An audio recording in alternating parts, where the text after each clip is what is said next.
Michel Éluard-Leclerc, bonjour. Bonjour. Bienvenue sur Radio Classique, je ne vous présente pas, tout le monde vous connaît.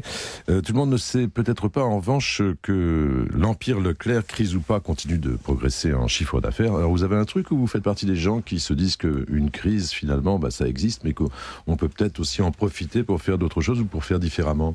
Ouais, j'ai un truc. C'est le prix bas.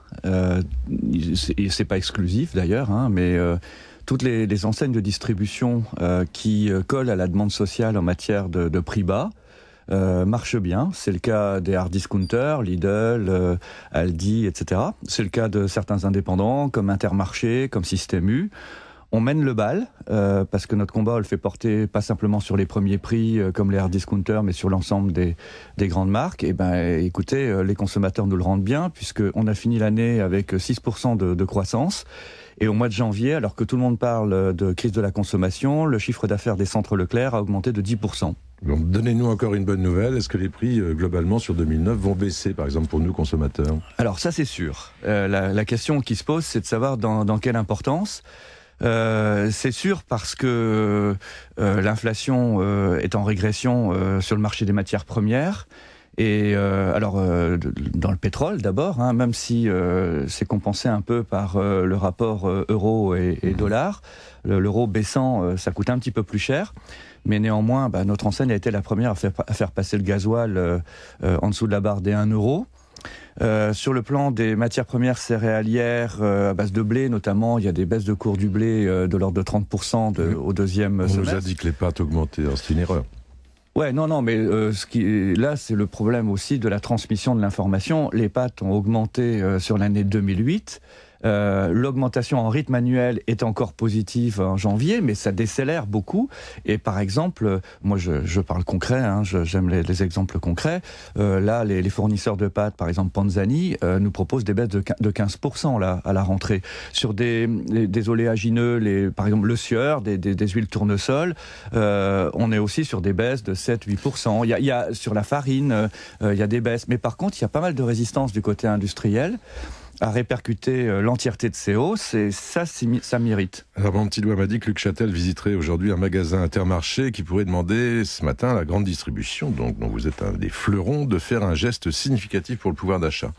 Vous pensez que c'est une demande inutile en ce qui vous concerne ou...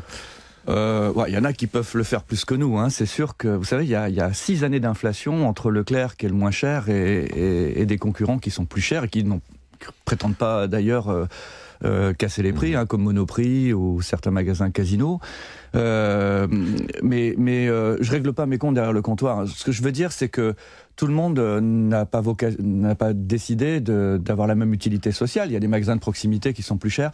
Moi, je crois que c'est une nécessité, et Luc Châtel a raison, de focaliser sur les prix en ce début d'année. Vous savez que j'ai fait calculer l'évolution du pouvoir d'achat revisité. Les chiffres de l'INSEE, je les ai fait revisiter par des économistes pour tenir compte des charges contraintes des consommateurs. Il va en prendre un sacré coup, le pouvoir d'achat en 2009, et pas simplement pour les 10% de Français qui souffrent le plus. Donc on va pas complètement le compenser par des baisses de prix, mais c'est quand même bon si on y arrive. Moi, mon objectif, c'est de faire passer une inflation qui était de l'ordre de 4% en gros en 2008 sur les biens de consommation courante, à moins de 1% en 2009. Ce sera toujours ça de gagner pour les consommateurs. Mais Michel Éluard-Leclerc, est-ce que c'est une bonne idée sur le plan global de l'économie? C'est de la désinflation, non? Je peux dire ça comme ça? Oui. Est-ce que c'est une bonne idée à terme? La marge de l'économie. La désinflation, la baisse des prix quand elle est trop forte, c'est la hantise des entreprises, parce que il y a des répercussions à ce moment-là sur les marges des entreprises, donc les capacités d'embauche, d'investissement et autres. Mais je vous rappelle quand même que là, on vient de passer 3-4 ans avec des hausses vraiment excessives dans les biens de consommation courante. Toutes les organisations de consommateurs l'ont relevé. Donc il s'agit rien de moins que de profiter d'un retournement du marché et de relâcher un petit peu aux consommateurs des sommes qui ont été indûment prélevées en prétextant de l'augmentation des matières premières l'année dernière. Je pense que c'est aussi, comme le dit le président de la République, un moment où on doit pratiquer la justice sociale.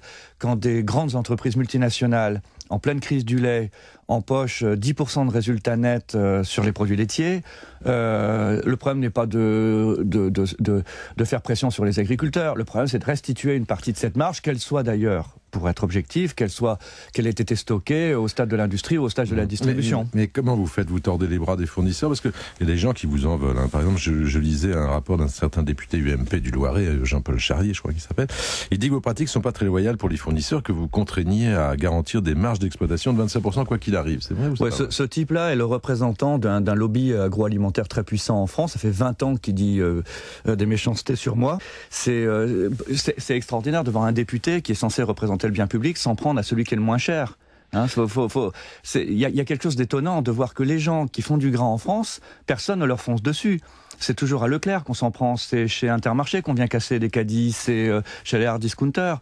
Bon, moi je changerai pas de cap. Je pense qu'aujourd'hui nous avons une utilité sociale, une priorité sociale, c'est de vendre moins cher. Ça veut pas dire qu'il faut tout casser, ça veut pas dire qu'il faut brader, mais derrière le prix bas, il y a aussi une notion de justice sociale. Comment on réagit face à la crise? Je me posais des questions de consommateurs, je me disais évidemment les gens font attention, bien plus attention, donc ils veulent acheter moins cher.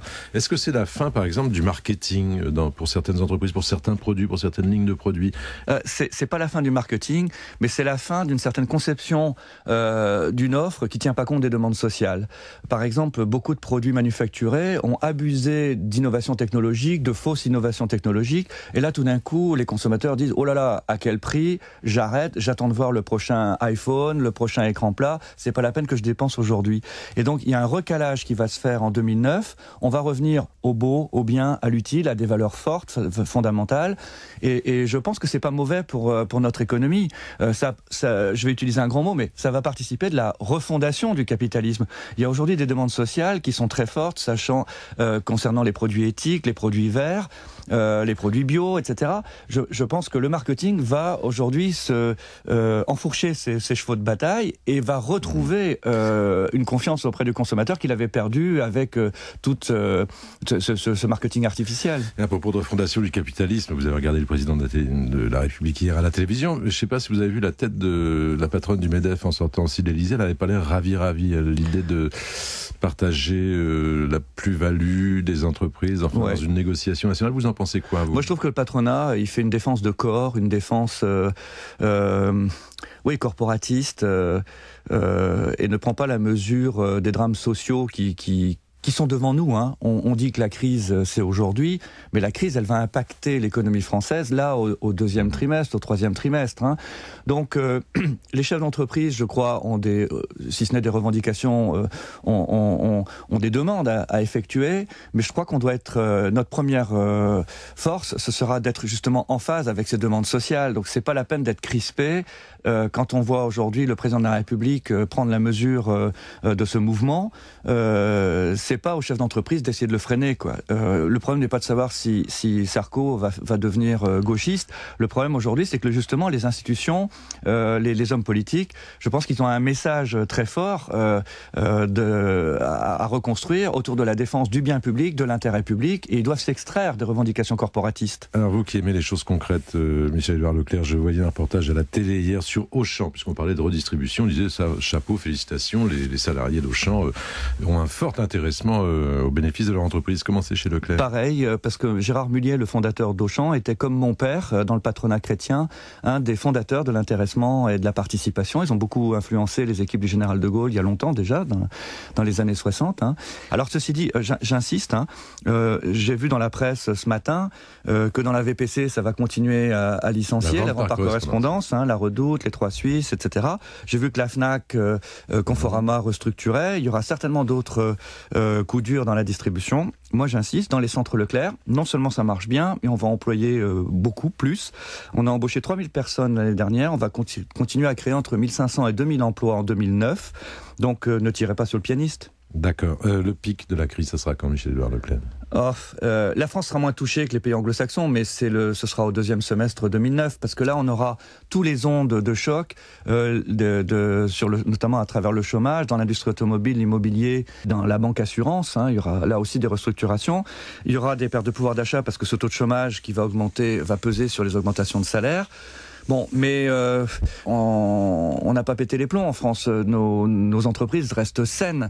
Il y aura de la casse, il y aura des drames sociaux. Et moi, je suis pas pour tenir un discours de Cassandre. Je pense que notre pays et c'est pas un discours non plus de langue de bois, notre pays a beaucoup de ressources et beaucoup d'énergie. Je pense qu'on peut rebondir même plus vite que l'Allemagne ou que la Grande-Bretagne. Vous continuez d'ailleurs d'ouvrir des magasins, j'ai vu, y compris à La Réunion par exemple. Oui, on va ouvrir à La Réunion avec des écarts de prix considérables, mais moins loin que ça. On a ouvert en Corse avec des écarts de prix. Nous avons lancé la publicité comparative en Corse. Pour la première fois en Corse, il y a des publicités comparatives. Et sur bien des articles de consommation courante, on arrive à être 25% moins cher que les grands distributeurs locaux. C'est la preuve qu'il y a du boulot à faire, y compris pour l'économie privée. Je vous remercie, je vois que vous êtes en forme. Avec Radio Classique.